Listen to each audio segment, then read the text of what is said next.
అందరికీ నమస్కారం అండి. ఈరోజు ఈ వీడియోలో మనకి తొందరలో పోలిపాడ్యం అయితే రాబోతుంది కదండి. అయితే ఈ పోలిపాడ్యం రోజున మనకి ముఖ్యంగా కావాల్సిన పూజా సామాగ్రి ఏమిటనేది ఇప్పుడైతే తెలుసుకుందామండి. పోలిపాడ్యం రోజున మనం నదుల్లో కానీ చెరువుల్లో కానీ దీపాలు అయితే వదులుతూ ఉంటాం కదండి. అందుకోసం మనకి కొన్ని ముఖ్యమైన పూజా సామాగ్రి అయితే అవసరం ఉంటాయి.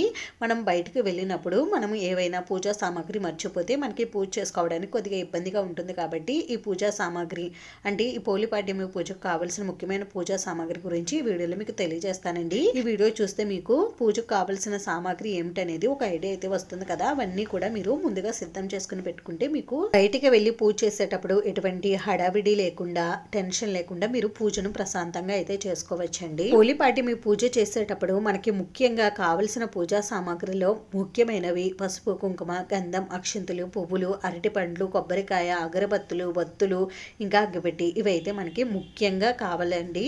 ఈ పూజ అనే కాదండి, మనం ఏ పూజ చేసినా కూడా ఈ వస్తువులు అయితే మనకి ముఖ్యంగా అయితే అవసరం ఉంటుంది. ఇంక ఈ రోజున మనం నీటిలో దీపాలు వదులుతాం కాబట్టి అరటి డొప్పలు కూడా మనం తీసుకోవాలండి. అలాగే మనం ఈ రోజున ఉసిరి దీపాలు, పిండి దీపాల్లో దీపాలు పెట్టుకోవడానికి ఉసిరి దీపాలని ఇంకా పిండి దీపాలని కూడా సిద్ధం చేసుకోవచ్చు. అలాగే ఈ రోజు పూజలో మనం ఎన్ని దీపాలైనా పెట్టుకోవచ్చండి. కాబట్టి మనం దీపారాధన కోసం మట్టి ప్రమిదలను, ఇత్తడి కుందుల్ని కూడా ఉపయోగించవచ్చు. ఇంకా మనం ముఖ్యంగా పూజ చేసుకోవడానికి మనకి ముఖ్యంగా కావలసిన వస్తువులలో పూజా సామాగ్రి కూడా ఒకటండి.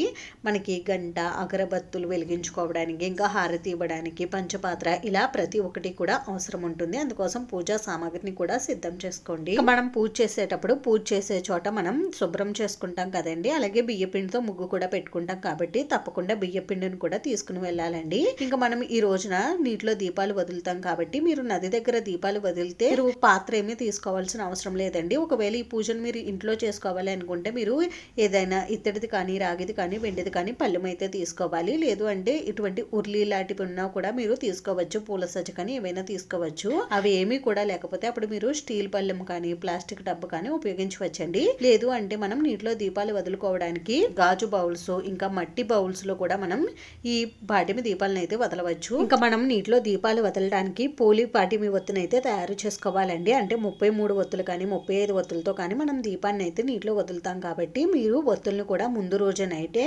తయారు చేసుకుని ఆవు నెయ్యిలో తడిపి పెట్టుకోండి. ఇంకా నైవేద్యం కోసం మనం చలిమిడి వడపప్పును కూడా సిద్ధం చేసుకోవాలండి. ఇంకా ఏవైనా పండ్లు కానీ, బెల్లం ముక్క కానీ, ఇంకా మనం తాంబూలం సమర్పించడం కోసం అరటి పండ్లు, తమలపాకులు, వక్క కూడా సిద్ధం చేసుకోవాలండి. అలాగే పూజలో మనకి ముఖ్యంగా పసుపు గణపతికి, ఇంకా కార్తీక దామోదరుడికి పూజ చేసుకుంటాం కాబట్టి పసుపు గణపతిని, ఇంకా కార్తీక దామోదరుని కూడా మనం తయారు చేసుకోవాలండి. కార్తీక దామోదరుణ్ణి ఎలా చేసుకోవాలి అని అంటే తులసి కోటలో ఉన్న మట్టితో కార్తీక దామోదరుణ్ణి అయితే తయారు చేసుకుని పూజ చేసుకోవాలండి. ఒకవేళ మీరు నది దగ్గర పూజ చేసుకుంటున్నట్లయితే కార్తీక దామోదరుణ్ణి నది ఒడ్డున ఉన్నటువంటి మట్టితో తయారు చేసుకుని పూజ చేసుకోవాలి.